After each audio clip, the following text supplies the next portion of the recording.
There it is on Victoria Crater, looking possibly at its last sunset, or maybe at its first sunrise when the storm's clearing. I'll leave that up to the viewer. I know this is a Mars conference, but Saturn's a cool planet, and this spacecraft actually got me revitalised into space art again. This is Cassini undertaking its most hazardous part of the mission, actually going through the Cassini division of Saturn's ring and then having to enter Saturn's orbit. The Cassini division is supposed to be clear, but it's not quite that clear, so there was a little bit of doubt as to whether the spacecraft would survive. Thankfully it did. This is based on fairly recently when Cassini actually did a close flyby over Enceladus and actually flew through the geysers that occur near the southern region there. You notice that the Huygens spacecraft is no longer present. It's currently a permanent resident of Titan. Speaking of Titan, there's lakes in the North Pole, and I'm not 100% sure whether you can see Saturn from this altitude or not. I believe you can. Those lakes aren't made of water, they're made of liquid methane, and that rocky substance is actually ice. So it's almost as cold there as Canberra is at the moment in Australia when I left it. Finally, because it was the 40th anniversary recently, I couldn't help but throw in an Apollo image. I would like to think I will be doing artwork similar to this, not using Apollo hardware, not using the moon, but actually using Mars. And that concludes my brief. Thank you very much.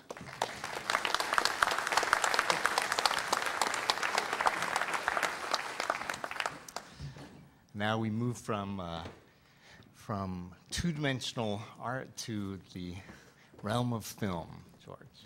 Michael has asked me to say a few words about some of the movies I've made. I promise you I can relate them all to Mars. But first, since this is a meeting of explorers or would-be explorers, some essential information needs to be made clear. I know this because I was born on Columbus Day, 1943 in England. Columbus Day commemorates October 12, 1492, when Columbus landed in the Bahamas on Watlings Island and discovered the British West Indies. Well,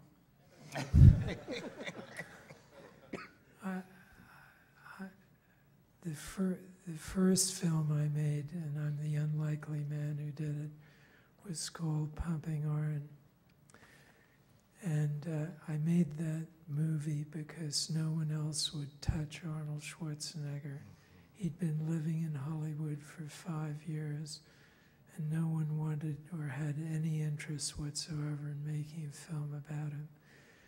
It was a mind-bogglingly difficult trick to do it. I went to 3,000 people one by one and raised $290,000 and made the movie. In the course of making that movie, the most difficult trick I had was Morgan Stanley became interested in the project through John Mack, and he said, "George, I kind of like Schwarzenegger, but I don't see how anyone's ever going to pay a dime to see him in a movie." So I had no movie to show, so I went to the Whitney Museum in New York, and this kind of activity could be instructive for getting to Mars. And I convinced the Whitney Museum to consider bodybuilding as art and to conduct a panel with a team of world experts on how bodybuilding and Arnold related to art.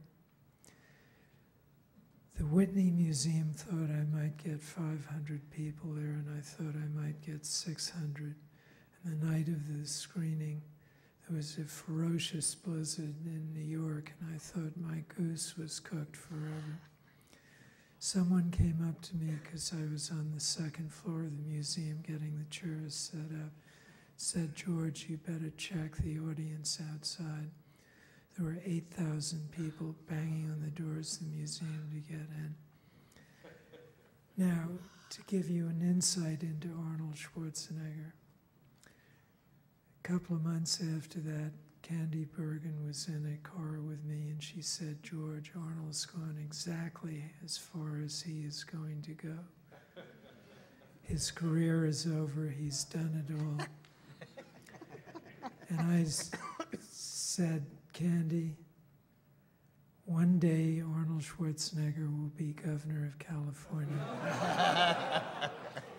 Candy Bergen said to me, yeah, George, and Ronald Reagan might be president too." I went on from pumping iron, but it was a very difficult task, and it's not dissimilar from the one I hear the Morris Society time and time again faces in their eagerness to get to Mars. And the answer is to always keep trying. After that, I made Pumping Iron 2, which is an interesting film because it changed the way women approached athletics forever. As soon as they began lifting weights, they broke Olympic record after Olympic record, and it had a tremendous influence on women in sports. I made a movie after that about hunting and conservation in Africa, which is a subject that interests me because I believe that good hunting practices are the cornerstone of conservation in America. Then I got interested in Shackleton, 19. Very few people knew who he was in that era. And in the course of making 4 films on Shackleton, including an IMAX, I went down to the Weddell Sea in April 2000. And that's probably the most remote location shot of any movie ever made. The wonderful thing about it is that the ship's captain, who was Russian, found the edge of the sea ice, and I was trying to visualize how he was going to anchor in 12,000 feet of water. He instead ran the bow of the ship right up in the ice and parked his ship like a boat parked on a beach. And this was a 300-foot ship. And the image of that ship with the bow out of the water parked on the ice will remain with me for a long time to come. On the way back from the Weddell Sea, I talked on the radio, telephone, satellite phone to several editors in New York, and I ended up hiring Steve Squires, his brother Tim, which led to me being in the editing room while Tim was talking to his brother about the mission to Mars, the Mir mission. And at the end of the conversation, when Tim hung up, I said, "That sounds pretty interesting." He said, "Yeah, George, they've got IMAX quality cameras on those rovers that are going to Mars." And instantly, like a thunderbolt hitting me in the head, I thought, that is a film that should be my next film, because who would not want to see Mars on an IMAX screen? And that led to making Roving Mars. As to the question of art, since you've all seen Roving Mars, if you were here the other night, I'd like to set forward an interesting proposition, or at least I think it's interesting. I think that a lot of what NASA is doing in getting robots and rockets to Mars is building rockets and robots that are art simply by themselves as a form of sculpture or arts and crafts or design art. The first time I was allowed to get close to the rover, I remember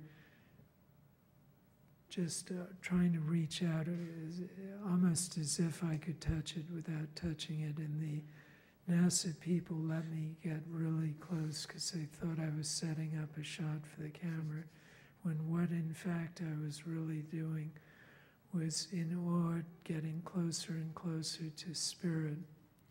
who to me looked like a